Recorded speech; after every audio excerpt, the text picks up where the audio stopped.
Students, my name is Mohammad Zeb और आप देख रहे हैं हमारा यूट्यूब चैनल CS मैथ। उम्मीद है आपको वीडियो अच्छी लग रही होगी। आपको वीडियो अच्छी लग रही है तो आप हमारे चैनल को सब्सक्राइब भी कर दें, हमारी वीडियो को लाइक भी करना शुरू कर दें और साथ बेल आइकन के बटन को भी प्रेस कर दें ताकि वीडियो का नोटिफिकेशन आपके पास आता रहे। स्टूडेंट्स, कल हमने डिस्कस किया था सिमेट्रिक और स्क्यू मैट्रिक्स को और इसी तरह उससे पीछे हमने ट्रांसपोज, नेगेटिव मैट्रिक्स को, डिफरेंट टाइप्स ऑफ मैट्रिक्स को डिस्कस किया था। तो आज हमने एक्सरसाइज 1.2 स्टार्ट करनी है। इसमें हम वही सारा कुछ जो हम पीछे पढ़ चुके हैं उसको माइंड में लाते हुए ये एक्सरसाइज कंप्लीट करनी है। यानी जो पीछे पढ़ा है उसको माइंड में लाते हुए ये हमने कंप्लीट करना है। तो स्टूडेंट्स, अगर आपको कुछ समझ में नहीं आया तो हमारी वीडियो यूट्यूब पे है, बार बार उनको जाके चेक करें। किसी चीज में समझ नहीं आ रही किसी चीज की तो कमेंट करें, हम उसका आपको रिप्लाई करेंगे। तो आज जो है ना 1.2 क्वेश्चन नंबर 1, उसमें वो कहता है आइडेंटिफाई। हमने आइडेंटिफाई करना है, शिनाख्त करनी है किस चीज की, यूनिट मैट्रिक्स की, रो मैट्रिक्स की, कॉलम नल मैट्रिक्स। यानी हमने ये 4 चीजें देखनी है। एक यूनिट मैट्रिक्स देखना है, रो मैट्रिक्स देखना है, कॉलम मैट्रिक्स देखना है और नल मैट्रिक्स देखना है। यानी हमें क्वेश्चन नंबर 1 में कुछ क्वेश्चन दिए गए हैं और हमने आइडेंटिफाई करना है कि कौन सा मैट्रिक्स कौन सा है, रो है या कॉलम मैट्रिक्स है, आइडेंटिटी मैट्रिक्स है या नल मैट्रिक्स है। जैसे यहाँ पर आपका पार्ट नंबर 1 है, ए इज इक्वल टू, ये पहला चीज उसने दिया हुआ है, ए इज इक्वल टू क्या है, 0 0 0 0। कुछ समझ में आ रहा होगा अगर आपने वीडियो देखी होगी। तो मैंने कहा था कि ऐसा मैट्रिक्स जिसमें हर एंट्री क्या हो, 0 हो। A matrix in which all entries are zero known as null matrix। बताया था, डेफिनेशन पीछे पढ़ चुके हैं। तो इसमें सारी एंट्रीज क्या है, 0 है, तो ये क्या होगा, नल मैट्रिक्स बनाएगा। नल मैट्रिक्स कौन सा ये मैट्रिक्स है, नल मैट्रिक्स। बस यही काम करना है। आपको मैट्रिक्स दिए हुए, आपने चेक करना है कि ये नल मैट्रिक्स है, यूनिट मैट्रिक्स है या फिर क्या है, रो या कॉलम मैट्रिक्स है। इसी तरह एक और क्वेश्चन देखते हैं, जैसे बी इज इक्वल टू दिया हुआ है, दूसरा चीज अगर इसका देखें वो कहता है बी इज इक्वल टू, जहां पर आपको जो एक वैल्यू दे रहा है वो वैल्यू है आपके पास 2 3 4। क्या है, 2 3 4।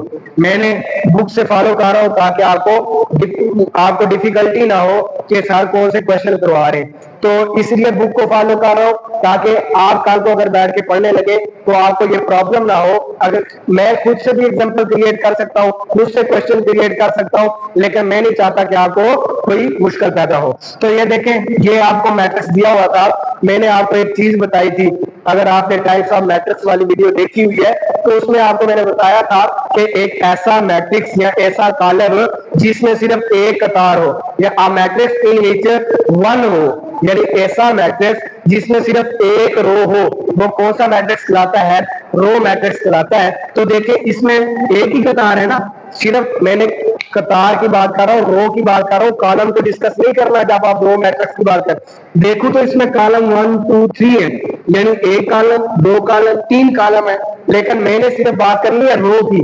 तो रो तो सिर्फ एक है ना, तो इस वजह से जो कौन सा मैट्रिक्स होगा, रो मैट्रिक्स होगा। इसी तरह सी पार्ट में आपको जो दे रहा है वो कॉलम मैट्रिक्स है, वो यू है, कुछ यहाँ पर यू वैल्यू दी हुई है, कुछ एंट्रीज दी हुई है। इसी तरह फिर आगे जो इसमें ना मेन चीज है जो आपको टफ लगेगी कि वो ये है, इसका जो पार्ट नंबर 3 है 4 है, उसमें वो कहता है कि एक मैट्रिक्स दिया हुआ है 1 0 0 1। ये मैट्रिक्स एक दिया हुआ है यार बेटा, इसमें कोई डिफिकल्टी है, आपको इसका कोई नाम दे देता है, फॉर एग्जाम्पल डी दे रहा है, यहाँ पर बुक में वो डी ही दे रहा है। सही हो गया भाई। देखें, आपको मैंने बताया था कि a square matrix known as identity matrix or unit matrix in which the diagonal element are क्या हो, diagonal element क्या हो, diagonal element पर 1 1 हो, डायगोनल एलिमेंट पे 1 1 हो और नॉन डायगोनल एंट्री जो भी है वो 0 हो। ऐसा मैट्रिक्स, ऐसा कॉलम जिसमें डायगोनल जो विक्ट्री अरकान है उन पर 1 1 लिखा हो और बाकी जो हो वो क्या हो, 0 हो। तो वो मैंने आपको बताया था कौन सा मैट्रिक्स होता है, यूनिट मैट्रिक्स होता है। और इसको आई से डिनोट करते हैं, आई से। वैसे इसको किससे डिनोट करते हैं, आई से। तो ये कौन सा मैट्रिक्स है, ये आपका यूनिट मैट्रिक्स है और इसमें कोई इश्यू नहीं है। ये सी पार्ट जो ई पार्ट है या ये खुद आपने कर ले, आपकी असाइनमेंट है, कोई मुश्किल क्वेश्चन नहीं है, सिर्फ आपने पहचानना है। मेन चीज है डेफिनेशन का आना जरूरी है। अगर आपको डेफिनेशन आती है तो ये चीज मुश्किल नहीं है कि आप पहचान कर लिए, पहचान ही कर लिए ना ये कौन सा मैट्रिक्स है, ये कौन सा मैट्रिक्स है। तो आपको उम्मीद है तो आपको ये समझ में आ गया होगा। इसका क्वेश्चन नंबर 2 स्टार्ट करते हैं। आपको यहां से दिखा देता हूं कि आपने करना from the following matrix identify square matrix, rectangular matrix, row matrix, column matrix, identity matrix, null matrix. यानी यहाँ पर हमने 1 2 3 4 5 6 चीजें फाइंड करनी है।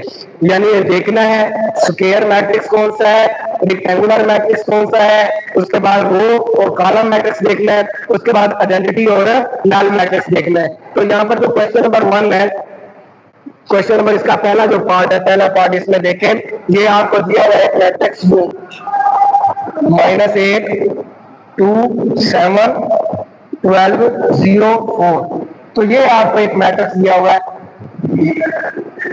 ये मैट्रिक्स दिया हुआ है। तो आपने क्या करना है, सबसे पहले चेक करना है कि ये रो मैट्रिक्स है, फिर आपने चेक करना है कि ये कॉलम मैट्रिक्स है, फिर आपने चेक करना है कि ये स्क्वायर मैट्रिक्स है या नल मैट्रिक्स है।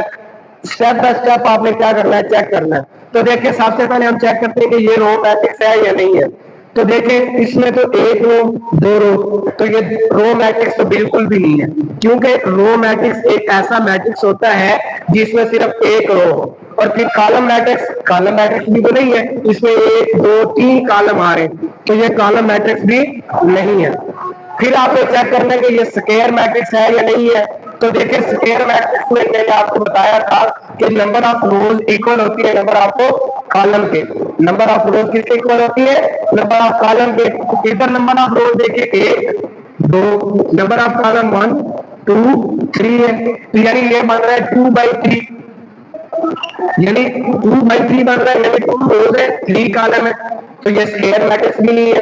फिर आप चेक करें कि इसमें सारी एंट्री 0 है, नहीं है, तो ये नल मैट्रिक्स भी नहीं है। तो फिर रह क्या गया है कि ये रेक्टेंगुलर मैट्रिक्स है। कैसे है, क्यों, इसमें number of rows not equal to number of column. Rectangular matrix की डेफिनेशन में हमने यही पढ़ा था कि जिसमें नंबर ऑफ रो ना बराबर इक्वल ना हो किसके, नंबर ऑफ कॉलम के। यानी number of rows not equal to column,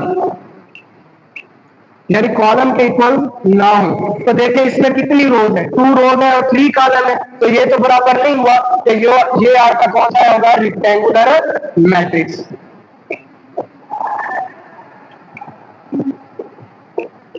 तो ये कौन सा मैट्रिक्स होगा, रेक्टेंगुलर मैट्रिक्स होगा। इसी तरह जो सेकंड पार्ट है वो आपने खुद करना है, इसका इजी है।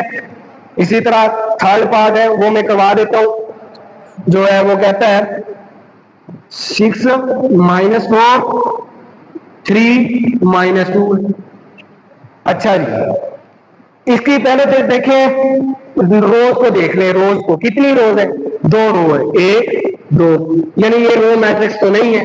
कॉलम को चेक करें, 2 कॉलम है, 2 कॉलम है, तो ये भी क्या है, कॉलम मैट्रिक्स भी नहीं है। सारी एंट्री 0 भी नहीं है, नल मैट्रिक्स भी नहीं है, रेक्टेंगुलर मैट्रिक्स भी नहीं है। क्यों, क्योंकि इसका ऑर्डर क्या बन रहा है, इसका ऑर्डर बन रहा है 2/2।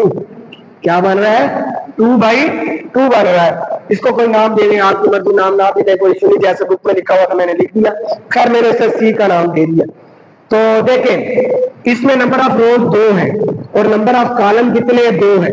तो मैंने आपको स्क्वायर मैट्रिक्स की जो डेफिनेशन पढ़ाई थी उसमें मैंने यही पढ़ाया था कि ऐसा कॉलम जिसमें कतारों की तादाद कॉलमों की तादाद के बराबर हो जाए। मैं साफ उर्दू में इसलिए साथ साथ बोल रहा हूँ कि कुछ स्टूडेंट्स ऐसे हैं जो उर्दू में पढ़ रहे हैं, कुछ ऐसे हैं जो इंग्लिश में पढ़ रहे हैं, इंग्लिश में भी बताऊंगा, उर्दू में भी साथ साथ बता रहा हूँ।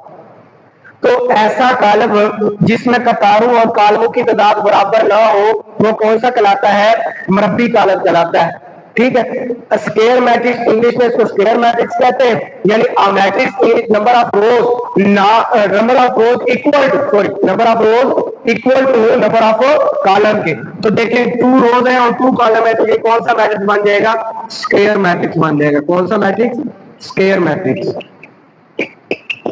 इसी तरह सिमिलरली आपने अगर क्वेश्चन कर लेने, इजी है, इसमें कोई मुश्किल नहीं है, ठीक है। एक बार आपको डेफिनेशन आती है तो आपको ये क्वेश्चन हो जाएंगे, आपके ये सॉल्व। तो ये क्वेश्चन नंबर 2 के जितने भी बकिया पास है वो आपने घर पे बैठ के असाइनमेंट करने हैं। स्टूडेंट्स, उम्मीद है आपको समझ में आया होगा। 1 पॉइंट हमने 2 स्टार की, क्वेश्चन नंबर 1 किया, क्वेश्चन नंबर 2 स्टार किया। मुश्किल क्वेश्चन नहीं है, डेफिनेशन आनी चाहिए। क्या आनी चाहिए? डेफिनेशन आनी चाहिए। अगर आपको डेफिनेशन नहीं आएगी तो ये आपको टफ लगेगा। तो असाइनमेंट घर में बैठ के कर रहे होंगे, असाइनमेंट भी साथ साथ करें, वीडियो देखें। वीडियो अच्छी लगे तो लाइक और सब्सक्राइब करना ना भूलें। फिर मिलेंगे इंशाल्लाह नेक्स्ट वीडियो में। अल्लाह हाफिज।